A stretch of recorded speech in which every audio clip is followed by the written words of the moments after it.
আসসালামু আলাইকুম ভিউয়ার্স, এই মুহূর্তে ব্রেকিং বিষয় নিয়ে হাজির হলাম। এবার সরাসরি সরকারকে কঠিন হুঁশিয়ারি বার্তা দিলেন এই ঈদের পর এই গণ অধিকার পরিষদের নেতা ভিপিনুল হক নূর।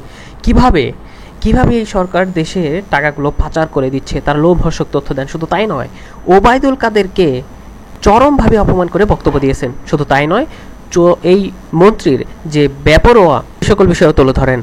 কিভাবে ব্যাংকগুলোকে একদম খালি করে দিচ্ছে, এই লোনের নামে কিভাবে দেশের টাকা পাচার করছে তার এক্সক্লুসিভ কিছু তথ্য দেন, তা জানলে রীতিমতো অবাক হবেন। এদিকে গণ অধিকার পরিষদের আরেক নেতা আওয়ামী লীগ নেতাদের নিয়ে দিয়েছেন ভয়াবহ তথ্য। কিভাবে ইন্ডিয়ান পণ্য বয়কটের মাধ্যমে তাদেরকে কোণঠাসা করা যায় সে সকল বিষয়ে তথ্য দিয়েছেন এবং সে সাথে আওয়ামী লীগকে দিয়েছেন কড়া হুঁশিয়ারি বার্তা। কি তথ্য দিলেন শেষ বিষয়ে জানতে পারবেন এবং সবশেষে যেটা জানতে পারবেন, মিথ্যা মামলা বিষয় নিয়ে ব্যাপক তথ্য দিয়েছেন এই রুহুল কবির রিজভী। বিএনপি নেতা কি তথ্য দিলেন তা জানতে পারবেন। এতক্ষণ শুনছিলেন শিরোনামে এর বিস্তারিত। চলুন এবার আমরা দেখে নেই ভিপিনুল হক নূর কি তথ্য দিচ্ছেন, তার দাবিগুলো কি, কিভাবে টাকাগুলো অন্য জায়গায় পাচার হচ্ছে তার কি তথ্য দিলেন, সে সাথে কি তথ্য দিলেন চলুন দেখে নিই। আগুনে পুইরা মরবেন, পুইরা মরবেন, এইটা হচ্ছে রাজনীতি। না, ফাঁসিবাদের বিরুদ্ধে প্রতিবাদ না করার শাস্তি। আমরা বলবো তরুণদেরকে গণ অধিকার পরিষদ করার দরকার নাই। ভিপিনুলের অর্থনীতি চলতে পারে না, ব্যাংকের ছাতার মতো আপনার ব্যাংকের অনুমোদন দেওয়া হচ্ছে। একই পরিবারের একাধিক ব্যক্তিকে পরিচালনা পর্ষদে থাকার সুযোগ করে দিয়েছে, আর তারা ব্যাংকগুলোকে লুটপাট করেছে। এখন এক একটা শিল্প গোষ্ঠীর কাছে 8 থেকে 10টা ব্যাংক, তারা নিজেদের প্রতিষ্ঠানের জন্য লোন নিচ্ছে।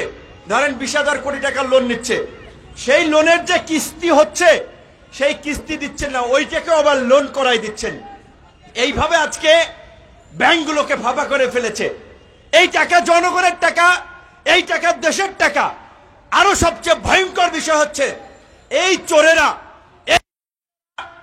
এই যে ব্যাংক থেকে টাকা তুলে নিচ্ছে, টিন শেড দেখাইছে যে এগুলো গার্মেন্টস, খাল বিলের জমি দেখাইছে এগুলা মাছের প্রজেক্ট, ফিশারিজ, এগ্রিকালচার। এইভাবে দেখাইয়া হাজার হাজার কোটি টাকা লোন নিয়ে সমস্ত টাকা বাইরে পাচার করে দিয়েছে। টাকা দেশে নাই। আজকে বিচার ব্যবস্থার কি ভঙ্গুর অবস্থা সেটা আপনারা দেখেছেন। $1 বিলিয়ন এখন প্রায় 1100 কোটি টাকার মতো হবে। 1100 কোটি টাকা পাচার হয়ে গেছে। সেই টাকার জন্য আপনার রিট করেছে হাইকোর্ট, সেই রিটের তদন্তের নির্দেশ দিয়েছিল, কিন্তু আমাদের অ্যাপিল ডিভিশন সেই তদন্ত পর্যন্ত আর যায় নাই। তারা বলছে যে এগুলো দেখার জন্য অনেক সংস্থা আছে, এগুলো আদালতের কাজ না, উচিত হবে না। তো তাহলে আদালতের কাজ কি বলেন? জনগণ দেশের টাকা পাচার হয়ে যাচ্ছে, চুরি, সেইটার জন্য একজন ক্ষুব্ধ কোর্টে রিট করলো, কোর্ট একটা তদন্তের পর্যন্ত নির্দেশ দেয়নি। এইভাবে আজকে কোর্টকে তারা নিয়ন্ত্রণ করছে। আপনারা বলেছেন গণ অধিকার পরিষদের সাধারণ সম্পাদক, সভাপতি অমুকের নামে মামলা হয়েছে, গ্রেপ্তারি পরোয়ানা জারি হয়েছে, আটক করছেন। এখন বন্ধুগণ, আমরা অবলা জনগণ, অবুঝ জনগণ এই প্রতারকদের ফাঁদে বারবার পা দিচ্ছি। আমরা বুঝতেছি না। নৌকা তুলে দিয়েছে যে দলীয় প্রতীক থাকবে না। এই স্থানীয় নির্বাচনে যখন দলীয় প্রতীক দেয় তখন আমরা বলেছিলাম শেখ হাসিনা এবং আওয়ামী লীগ সংঘাত সহিংসতাকে সরিয়ে দিয়েছে এই অভিশপ্ত নৌকা দিয়ে। এই নৌকা বলছে নুহ নবীর নৌকা না, এই নৌকা দেশের মানুষের জন্য অভিশপ্ত নৌকা।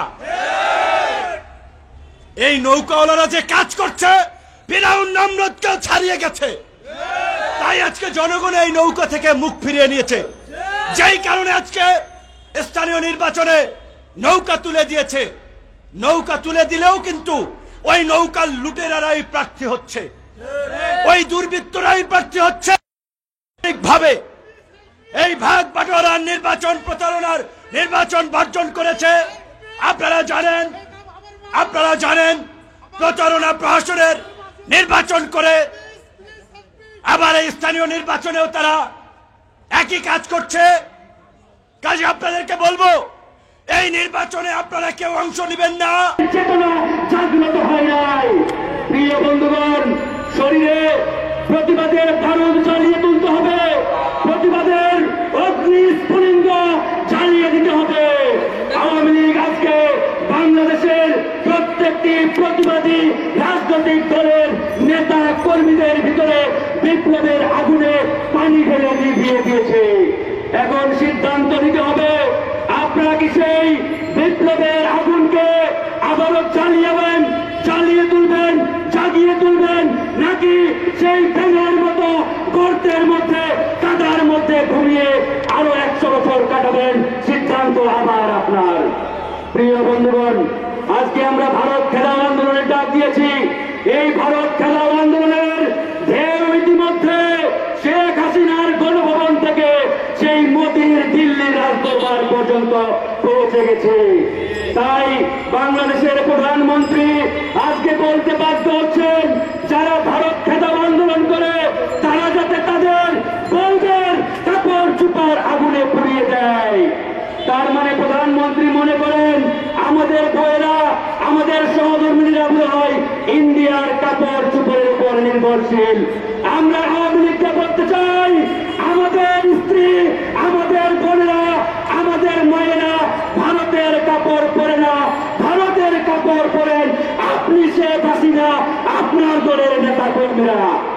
প্রিয় বন্ধুগণ, আজকে এই সমাবেশে জনসমাগম কম হতে পারে, কিন্তু যারা আজকে উপস্থিত হয়েছেন আমি মনে করি আপনারা প্রত্যেকেই এক একটা এ যুগের মুক্তিযোদ্ধা। আপনারা এই দেশকে আরেকবার স্বাধীন করার জন্য এই লড়াই মাঠে নেমেছেন। প্রিয় বন্ধুগণ, এই লড়াই থামা যাবে না, এই লড়াই বন্ধ করা যাবে না। ইতিমধ্যে আমাদের উপরে অসংখ্য চাপ দেওয়া হচ্ছে, থ্রেট দেওয়া হচ্ছে। ইন্ডিয়ার বিরুদ্ধে কথা বলা যাবে না। ইন্ডিয়ার বিরুদ্ধে কথা বললে ইলিয়াস আলীর মতো গুম করা হবে, জামাতের নেতা মীর কাসেম আলীর ছেলের মতো গুম করে দেওয়া হবে। আমরা দিয়েছেন তার প্রমাণ। আপনি যে মামলা দেন, আপনি যে জেলখানায় আটক করে রাখেন, আপনার বড় নাই প্রধানমন্ত্রী, আপনি লন্ডনে যখন জনগণের বাংলাদেশিদের বিক্ষোভের মুখে আপনি কি বলেছিলেন সাংবাদিকদেরকে? যে তারেককে চুপ থাকতে বলো, বাড়াবাড়ি করতে নিষেধ করো, তাহলে যদি তা না করে তার মা জেলখানা থেকে বের হবে না। আপনার এই কথাটাই তো প্রমাণ করে যে আপনি বিএনপির নেতাকর্মী, একবার দেশনেত্রী বেগম খালেদা জিয়া, দেশটা তারেক রহমান থেকে তৃণমূলের একজন কর্মী, সবগুলোই আপনার নির্দেশে, আপনার কথায়